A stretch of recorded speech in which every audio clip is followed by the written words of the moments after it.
ನಮ್ರತಾ, ನಾನಂತೂ ನಿಮ್ಮನ್ನು definitely follow ಮಾಡ್ತಾ ಇರ್ತೀನಿ. ನಮ್ರತಾ ವಿಷಯದಲ್ಲಿ ನಂಗೆ ತುಂಬ ಜಾಸ್ತಿ ಇಷ್ಟ. ಡೆಫಿನೆಟ್ಲಿ ಆ್ಯಕ್ಟಿಂಗ್ ಆ್ಯಂಡ್ ಡ್ಯಾನ್ಸ್ ಯಾರಿಗೆ ಇಷ್ಟ ಆಗಲ್ಲ? ಅವ್ರ ಸೀರೆ ಕಲೆಕ್ಷನ್ ನಂಗೆ ತುಂಬ ಇಷ್ಟ ಆಗುತ್ತೆ. ಸ್ಪೆಷಲಿ ಮೈಸೂರು ಸಿಲ್ಕ್ ಸೀರೆಗಳ ಕಲೆಕ್ಷನ್ ಭಾಳ ಇಷ್ಟ ಆಗುತ್ತೆ. ಅದರ್ ದೆನ್ ದ್ಯಾಟ್ ನಮ್ರತಾನ ಒಂದು ಸ್ಟ್ರಾಂಗ್ ಪರ್ಸ್ನಾಲಿಟಿಯಾಗಿ ಧಾರಾವಾಹಿಗಳಲ್ಲಿ ನಾವು ನೋಡ್ತಾ ಬಂದಿದ್ದೀವಿ. ಆ್ಯಂಡ್ ಇದರಲ್ಲೂ ಕೂಡ ಒಂದು ಸ್ಟ್ರಾಂಗ್ ಪರ್ಸ್ನಾಲಿಟಿ. ನಮ್ರತಾ ನಿತ್ಯ ಆಗಿ ಕರ್ಣ ಸೀರಿಯಲ್ನಲ್ಲಿ ಈ ಥರದ ಒಂದು ಪಾತ್ರ ನಾನು ಮುಂಚೆ ಮಾಡಿರಲಿಲ್ಲ. ಸೊ ಅದಕ್ಕಾಗಿ ಇದು ವಿಭಿನ್ನವಾಗಿದೆ, ಇದರಲ್ಲಿ ತುಂಬಾ ಲೇಯರ್ಸ್ ಇದೆ ಅಂತ ಒಪ್ಕೊಂಡಂಥ ಪಾತ್ರ ಇದು.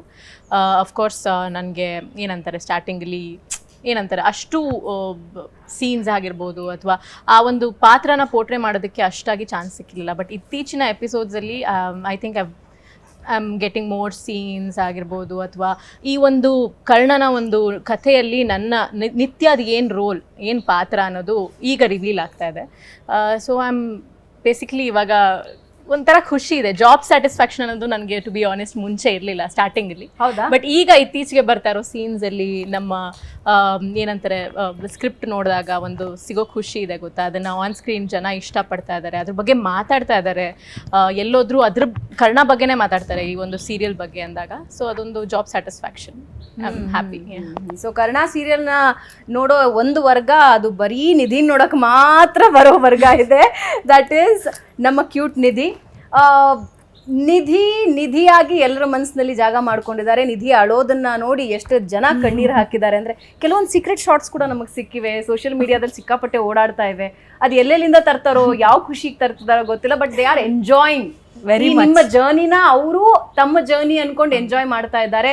ನಿಧಿ ಅಳೋದನ್ನ ನೋಡಿ ಇವಾಗ ಕಣ್ಣೀರು ಹಾಕ್ತಾ ಇದ್ದಾರೆ. ಆದರೆ ಅವರ ಕ್ಯೂಟ್ ತರ್ಲೆಗಳೇನು ಸೀರಿಯಲ್ನಲ್ಲಿ ಇತ್ತು, ಭವ್ಯಾನ ನಿಧಿಯಾಗಿ ನೋಡಿ ಅಷ್ಟು ಖುಷಿ ಪಟ್ಟಿದ್ದಾರೆ. ಸೊ ಫಸ್ಟ್ ಏನು ಹೇಳ್ತೀರಾ ಹೋಲ್ ಸೀರಿಯಲ್? ಅದೇ ಈ ಒಂದು ಪಾತ್ರ ನನಗೆ ಬಂದಾಗ ಸ್ವಲ್ಪ ನರ್ವಸ್ ಇತ್ತು ನನಗೆ ಹೇಗೆ ತೊಗೊಂಡೋಗ್ಬೋದು. ಯಾಕಂದರೆ ಈ ಪಾತ್ರ ನನಗೆ ಹೊಸದು, ಯಾವತ್ತೂ ನಾನು ಮಾಡಿಲ್ಲ ಈ ಥರದ್ದು ಒಂದು ಪಾತ್ರ. ಬಂದಾಗ ಒಂದಷ್ಟು ನನ್ನ ತಲೆಯಲ್ಲಿ ಒಂದಷ್ಟು ಕ್ವಶನ್ಸ್ ಇತ್ತು. But channel and production house Ramesh sir ಎಲ್ಲ ನಿನ್ನ ಕೈಲಿ ಆಗುತ್ತೆ ಅಂತ ಒಂದೊಂದು ಎಕ್ಸ್ಪ್ರೆಷನ್ನು ಅವರು ನನಗೆ ರಮೇಶ್ ಸರ್ ಹೀಗೆ ಮಾಡಬೇಕು, ಇಲ್ಲೇ ಸ್ಮೈಲ್ ಬರಬೇಕು ಅಂತ ಹೇಳಿ ಅವ್ರು ನನಗೆ ಈ ಪಾತ್ರನ ತಲೆ ಕೂಸಿದ್ದು. ಆ್ಯಂಡ್ ಈ ಪಾತ್ರದಲ್ಲಿ ನಾನು ಕಂಡುಕೊಂಡಿದ್ದೀನಿ. ಆ್ಯಂಡ್ ರಿಯಲ್ ಲೈಫಲ್ಲಿ ಹಾಗಿದ್ದೀವಿ, ಬಟ್ ಕ್ಯಾರೆಕ್ಟರ್ನ ಆ ರೀತಿ ತೊಗೊಂಡೋಗೋದು ಸಿಕ್ಕಾಪಟ್ಟೆ ಕಷ್ಟ.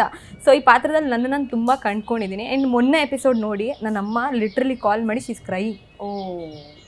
ಕರ್ಣನ ಕಣ್ಣಲ್ಲಿ ನೀರು ಹಾಕ್ಸಿದ್ರಿ, ಅದು ನನ್ನ ಕೈಲಿ ನೋಡೋಕ್ಕಾಗಿಲ್ಲ. ನಮ್ರತನೂ ಮಾತಾಡಿದ್ರು ಇದೆಲ್ಲ ಏನು ಆ್ಯಕ್ಟಿಂಗ್ ಅಂದರೆ ನಮ್ಮ ತಾಯಿಗೆ ಗೊತ್ತು ಇದೊಂದು ಆರ್ಟಿಸ್ಟ್ ಫೀಲ್ಡಲ್ಲಿ ಇದನ್ನು ಆ್ಯಕ್ಟಿಂಗ್ ಅಂತ. ಬಟ್ ನನ್ನ ತಾಯಿಗೆ ಅದನ್ನು ತೊಗೊಳಕ್ಕಾಗಿಲ್ಲ. ಬಟ್ ಇನ್ನು ಹೊರಗಿನ ಜನ ಅದನ್ನು ಯಾವ ರೀತಿ ರಿಸೀವ್ ಮಾಡಿದ್ರೆ ಅದೇ ಅಂದರೆ ನಿನಗೆ ತೊಗೊಳಕ್ಕಾಗಿಲ್ಲ ಅಂದರೆ ಇನ್ನು ಹೊರಗಡೆ ಜನ ಯಾವ ರೀತಿ ತೊಗೊಂಡಿರ್ಬೋದು. ಆ್ಯಂಡ್ ಮೊನ್ನೆ ಒಂದು ಹುಡುಗಿ ಮೆಸೇಜ್ ಹಾಕಿಲ್ಲ ನನಗೆ, ನಿಮ್ಮ ಲೈಫಲ್ಲಿ ಏನಾಗಿದೆ ಸೇಮ್ ನನ್ನ ಲೈಫಲ್ಲೂ ನಾನು ನನ್ನ ಹುಡುಗನ ಅಕ್ಕಂಗೋಸ್ಕರ ತ್ಯಾಗ ಮಾಡಿದ್ದೀನಿ ಅಂತ. ನನಗೆ ಅಯ್ಯೋ ನನಗೊಂಥರ ಅದು ಹೆಂಗಾಯ್ತು ಅಂದರೆ ಓದ್ಬೇಕಾದ್ರೆ ಪ್ಲೀಸ್ ಇದನ್ನು ಮೆಸೇಜ್ ಮಾಡಿದ್ದಾರೆ. ಬಟ್ ಅದನ್ನೆಲ್ಲೋ ನಾನು ಹಂಗೂ ಸ್ಕ್ರೀನ್ಶಾಟ್ ಹಿಡಿದು ಹಾಕೋಣ ಅಂದ್ಕೊಂಡೆ. ಬಟ್ ಅವ್ಳು ಲಾಸ್ಟಲ್ಲಿ ಇದನ್ನು ಪ್ಲೀಸ್ ಎಲ್ಲೋ ಹಾಕ್ಬಿಡಿ ಅಂತ ಹಾಕಿದ್ರು. ಲೈಕ್ ಓಕೆ ಶುಡ್ ರೆಸ್ಪೆಕ್ಟ್ ಅಂತ ಹೇಳಿ ಸಿಕ್ಕಾಪಟ್ಟೆ ಕನೆಕ್ಟ್ ಆಗಿದ್ದಾರೆ. ಈ ಒಂದು ಪಾತ್ರ ಏನು 3 ಕ್ಯಾರೆಕ್ಟರ್ಸ್ ಇದ್ದಾರಲ್ಲ ಅವ್ರು ನಿಜ ಜೀವನನ ಕಂಡುಕೋತಾ ಇದ್ದಾರೆ ಅವರೆಲ್ಲರೂ.